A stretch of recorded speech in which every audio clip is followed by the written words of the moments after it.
নমস্কার বন্ধুরা, আপনারা দেখছেন সময় স্রোত। আজকের আলোচনার বিষয় অত্যন্ত গুরুত্বপূর্ণ। বাংলাদেশের বর্তমান অর্থনৈতিক অবস্থার এমন অবনতি কেন? আর যিনি এক সময় ছিলেন গর্বের বিষয়, সেই নোবেলজয়ী ডক্টর মোহাম্মদ ইউনূস, তার দেখানো মাইক্রো ক্রেডিট বা ক্ষুদ্র ঋণ পদ্ধতি কি আদৌ সফল, নাকি সেটাও আজ প্রশ্নের মুখে? চলুন খুব সহজ ভাষায় বুঝে নিই আজকের বাস্তবতা। একটা সময় বাংলাদেশকে বলা হতো উন্নয়নের রোল মডেল। গার্মেন্টস, রেমিটেন্স, কৃষি, 3 খাত দেশকে অনেক এগিয়ে নিয়ে গেছিল। কিন্তু আজ 2025 সালে এসে প্রশ্ন উঠছে, বাংলাদেশের অর্থনীতি কেন এইভাবে ভেঙে পড়ছে? বিদেশ থেকে আসা রেমিটেন্স কমে গেছে, বিদেশে যারা কাজ করেন তারা টাকা পাঠানো কমিয়ে দিয়েছেন, আর অপরদিকে বাংলাদেশের মানুষ প্রচুর জিনিস বিদেশ থেকে আমদানি করছে, যার জন্য ডলার লাগছে। টাকার মূল্য পড়ে যাচ্ছে, দ্রব্যমূল্য বাড়ছে, আম জনতার জীবন দুর্বিষহ হয়ে উঠছে। বাংলাদেশ সরকার প্রচুর বৈদেশিক ঋণ নিয়েছে। এই ঋণের সুদ পরিশোধ করতে সরকারকে আরো ঋণ নিতে হচ্ছে। একে বলা হয় ডেট ট্র্যাপ, মানে ঋণ শোধ করতে আবার ঋণ। এতে দেশের বাজেটের বড় একটা অংশ চলে যাচ্ছে ঋণের কিস্তি পরিশোধে, আর সাধারণ মানুষের জন্য শিক্ষা, স্বাস্থ্য, রেশন সবকিছুর বাজেট কমছে। আমরা দেখছি বড় বড় মেগা প্রজেক্ট, কোটি কোটি টাকার খরচ, কিন্তু অনেক প্রকল্প শেষই হচ্ছে না, অথবা শেষ হলেও তেমন লাভ হচ্ছে না। ফলাফল সরকারের টাকা অপচয়, ঋণের পরিমাণ বেড়ে যাচ্ছে, সিস্টেমের স্বচ্ছতা নেই। উদাহরণ, পদ্মা সেতু সফল হলেও অনেক প্রকল্পে এখনো দুর্নীতির অভিযোগ রয়েছে। ফলে উন্নয়ন হচ্ছে ঠিকঠাক, কিন্তু মানুষ উপকার পাচ্ছে না।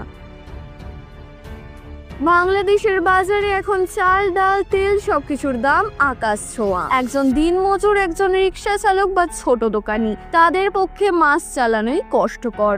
অনেক মানুষ এখন খাবার কিনতে সরকারি রেশন লাইনে দাঁড়াচ্ছে, কেউ কেউ কিস্তিতে চাল কিনছে। ভাবুন তো, কিস্তিতে খাবার! এই যদি হয় সাধারণ মানুষের অবস্থা, তাহলে উন্নয়নের গল্প কোথায়?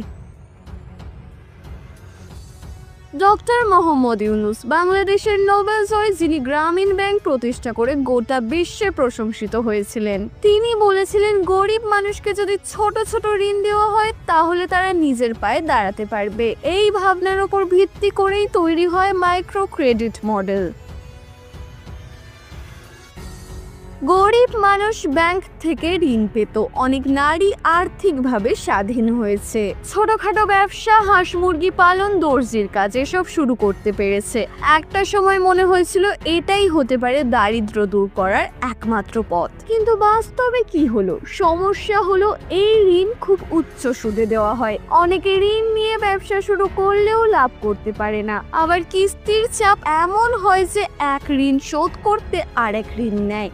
অনেক পরিবার ঋণের বোঝায় ডুবে গেছে, এমনকি আত্মহত্যার ঘটনাও ঘটেছে। উদাহরণ, একজন গৃহিণী 20,000 টাকা ঋণ নিয়ে হাঁসের খামার শুরু করেছিল। হাঁস মারা যাওয়ার পরেও তাকে কিস্তি শোধ করতে হচ্ছে, অথচ আয়ের কোনো পথ নেই। বর্তমানে সরকার ও ডক্টর ইউনূসের মধ্যে দ্বন্দ্ব চলছে। সরকার বলছে তিনি কর ফাঁকি দিয়েছেন, শ্রমিকদের অধিকার লঙ্ঘন করেছেন। আবার ইউনূস পন্থীরা বলছেন সরকার রাজনৈতিক কারণে তাকে টার্গেট করছে।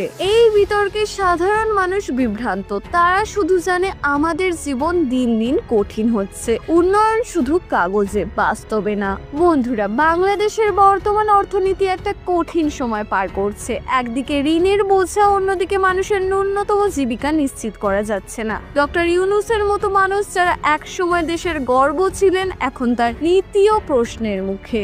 কিন্তু সবচেয়ে বড় দুঃখের কথা হলো, এই লড়াইয়ে সবচেয়ে বেশি কষ্ট পাচ্ছে সাধারণ মানুষ। চাকরি নেই, বাজারের দাম চড়া, আর উন্নয়ন চোখে দেখা যাচ্ছে না। এখন প্রশ্ন হলো, এই পরিস্থিতি থেকে মুক্তি কিভাবে সম্ভব? সুশাসন, স্বচ্ছতার বাস্তব ভিত্তিক উন্নয়ন ছাড়া কোনো দেশ টিকতে পারে না। ভিডিওটি ভালো লাগলে লাইক দিন, আপনার মূল্যবান মতামত কমেন্ট করে জানান। তো বন্ধুরা, আরো নলেজেবল ভিডিও দেখার জন্য সময় স্রোত চ্যানেলটিকে সাবস্ক্রাইব করুন।